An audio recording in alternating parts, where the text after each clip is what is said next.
I'd like to thank Sages for the opportunity to speak. My name is Bradley Genovese. I'm a general surgery resident at UCLA. I'm going to be presenting our team's work on capacitive sensors to prevent suture breakage in robotic surgery. I have no disclosures. There is no doubt that the application of robotic minimally invasive surgery is expanding. Studies have highlighted the obvious advantages of robotic surgery over laparoscopic surgery, which include increases degree of freedom, stereoscopic video displays, and scaling. With new competition on the horizon as apparent, robotic surgical use is only continuing to expand. This tool may even allow operations currently only approaching the open technique to shift to minimally invasive approaches. Despite these advantages, current robotic surgical consoles do not provide haptic feedback. This feedback is defined as using the sense of touch to perceive information between an interaction. It is made up of two components, both the kinesthetic feedback and tactile feedback. The kinesthetic feedback is force feedback or proprioception. It's the orientation of muscle, tendons, and joints using the Golgi tendon organ. Tactile feedback is pressure and vibration, which consists of the Ruffini, Pacinian, and Meissner corpuscles.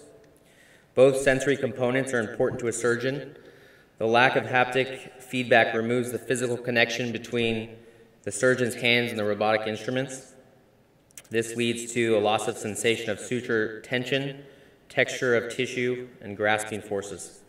This is important because the Da Vinci console is capable of tremendous forces far exceeding laparoscopic surgery.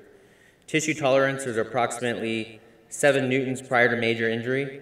Studies have seen forces up to 16 newtons capable in the Da Vinci robot. Without haptic feedback or safeguards in place, the surgeon has to take tremendous care to avoid injury. Our previous work entailed cataloging suture tensile strength. As you can see here, we looked at PDS, silk, Vicryl, and Perlene sutures from 0 to 5.0. The forces needed to break suture ranged from 8 to 60 newtons. This was important because we tried to build a sensor that could fit within this range.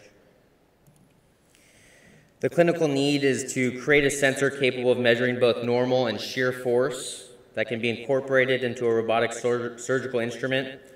This would allow real-time data to be incorporated into the console, which could also allow safeguards to be in place, whether it involves preventing forces to exceed tissue tolerances or even to break sutures. Our group focused on constructing a capacitive force sensor capable of measuring both normal and shear force. A capacitive sensor is made up of 2 conducting plates with a charge. Compression reduces the distance between the plates, leading to a change in capacitance and therefore voltage. This is a common technology utilized in touchscreens and cell phones. Our sensor was constructed from a microelectrical, mechanical systems-based biocompatible material. As you can see here, the sensor is mounted at one end of a cable ribbon, which is connected to an amplifier. Normal force is measured here through a deformation of the sensor in the y-axis as seen in image A, and shear force measured in a change in force across the x-axis as seen in image B.